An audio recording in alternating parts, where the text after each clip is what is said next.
Well, good morning, everybody. Coming to you on a Tuesday morning.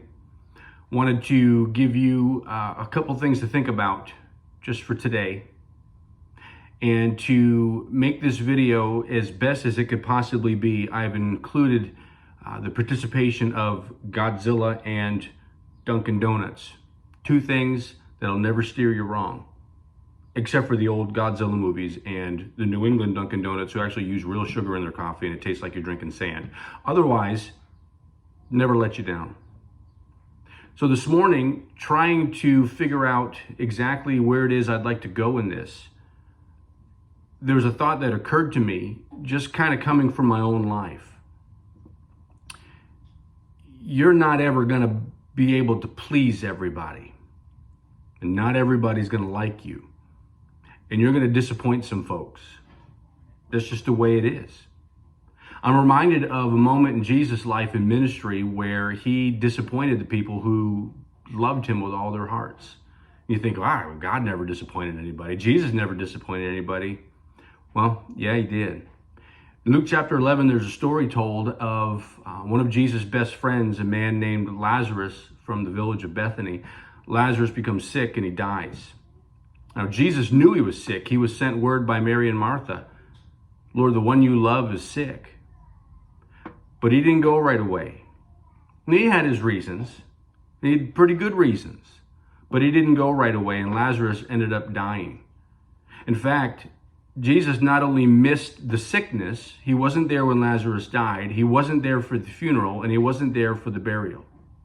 He missed all of it. And you would think for someone that he loves so much, that he'd be there for them. And he loved Lazarus' sisters, Mary and Martha. You'd think he'd want to be there for them.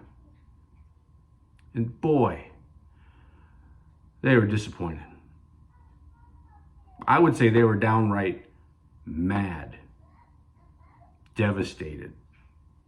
I'm sure there are other words I could come up with, but I won't. Well, anyway, 4 days later, Jesus comes, and the girls get word that he's coming. Martha goes running out to him. Mary does not. Now, were they in different parts of the house and Mary just didn't know, or were they both there to get that announcement? I don't know. Well, let's say that word came and Mary and Martha are together with the other mourners in the house. When word comes, Jesus is coming down the road. Martha leaves and Mary doesn't. Now, we do know that afterwards, and I'm kind of getting ahead of myself here, but afterwards, Martha goes and tells Mary that the teacher is here, and then Mary gets up. Either way, Martha goes out to see Jesus. And the first thing she does is she says, Lord, if you'd have been here, my brother would still be alive. I mean, she does say that even now I know that God will give you whatever you ask. Where she's going with that, I don't know. Because later on in the story, it becomes evident that she didn't really know what was going to happen. Maybe that was her way of saying, I don't know why this stuff has to happen. I don't know why you didn't come, but I trust that you know best, which would be really hard to say in that situation. You just lost your brother, and the only guy that could have done something about it and missed the funeral. She says, if you'd have been here, my brother would still be alive. Jesus says, you know, I'm the resurrection and the life. Do you believe that? That's when Martha says, yes, Lord, I believe you are the Messiah. She still didn't know what he meant, but that was her response. I'm just going to trust you because you're you and I'm me. So Martha leaves, and Luke doesn't really say that Jesus followed her to the house. I think he just stays right there. And Martha goes and she tells Mary, the teacher's here is asking for you. So Mary gets up and she goes out to meet Jesus, and the other mourners go with her thinking that maybe she's going to go weep at the tomb. And they all follow her out there, and Mary, when she gets out to see Jesus, there really aren't any pleasantries exchanged. She falls at his feet and she says the same thing. Lord, if you'd have been here, my brother would still be alive. He wouldn't have died. And Jesus is looking at her, looking at the mourners, And you know, it's interesting to me that the girls say the exact same thing when they see him. It kind of tells me that this has been a pretty popular subject behind closed doors. You can almost see maybe angry or hurt faces on the people who followed Mary out to see him. You can't miss this moment. You just can't. Because these people are just broken. They are so disappointed in this. So disappointed in him. Now keep in mind, they don't have any idea what's coming. But in this moment, they are so devastated. So Jesus sees them, sees her, and he starts to cry. Take him to the tomb, and he tells them, go ahead and roll the stone away. And they're like, oh no. Martha says, Lord, he's been dead for 4 days. It's going to smell really bad. Which again tells me she didn't have any idea what was coming. So they roll the stone away, and Jesus prays and says, God, I know you hear me. And this moment is for you. And he yells, maybe yells the wrong word. And he says in a loud voice, a commanding tone, Lazarus, come out.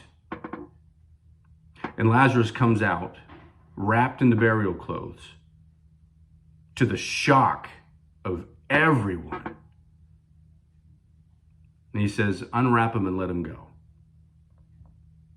Now, why do I tell you this story? Well, because people won't always be who you feel like they need to be for you all the time. There are probably people in your life that you look to for guidance, for counsel, for positivity, for leadership. Well, those people, whether you knew this or not, are just like you. Now, don't hear me say that Jesus was just like them. That's not where I'm going with this. But these people that so many put on a pedestal are not who you think they are. They're just like you. You know, we're in this lockdown thing, and you see these celebrities posting stuff, you know, saying, "Oh, this is terrible," and they're getting blasted because they're complaining as they're locked down in these $1 million mansions. But it just goes to show you that nobody's really better than anybody else. That we're all on a level playing field here. Now, we might live in a culture that worships celebrities and athletes and famous people or whatever, but man, if you ever want to be beyond disappointed in somebody, worship somebody that you think is better than you, you will find out they're not. They're just people. And then there's this idea that I have to live up to the expectations of somebody else. And you might be feeling this too, where maybe you have some family members or a family member who thinks you ought to be doing or being a little bit more than you are, and they are so disappointed in who you've become. Or maybe you missed somebody's birthday, or maybe you didn't, write something on somebody's social media or whatever, and they're so disappointed. Well, here's a revelation for you. You're going to disappoint people. And if you're one of those who currently is disappointed in somebody, get in line. We all are. People are disappointed in me, and I'm disappointed in others. It happens. That's the way life rolls. Life comes at you, punches you in the face, and you get disappointed. Now, here's the thing, though. God understands your disappointment. God understands that no one can live under those expectations. He even understands that there will be times that you're going to be disappointed in Him. This is the one instance where I have to learn to pull back and realize that there's a bigger picture when it comes to God. Now, when it comes to me, there might not be a bigger picture for you. I can't always be who you need me to be, and you can't always be who I need you to be. But God is so much more. So when it comes to God, when it comes to Jesus, when life hits the fan, if you will, you have to know that God always has your best interest at heart. God always knows what you need. And it might not be what you want. And that might be disappointing. But he always knows what you need. And he will always come through. Because this is his show. The idea that he loves me as much as he does in the first place ought to put in perspective sometimes my disappointment in him. Because he's probably looking at me saying, Scott, you're not seeing the big picture here like I am. So just pull back and be patient and watch what I do. Well, I want to be better at that. I want to be better at trusting that he knows what he's doing and that he's doing it for my best. So, 2 things. Trust God to do the things that he's going to do and that he's doing it for your best interest. And 2, cut each other some slack. People will never be exactly who you need them to be all the time. We just can't. So love each other the way that God loves you. Love each other the way that you want to be loved. Show that kind of mercy and grace that you expect from God to other people. And temper your expectations of each other. Just love each other.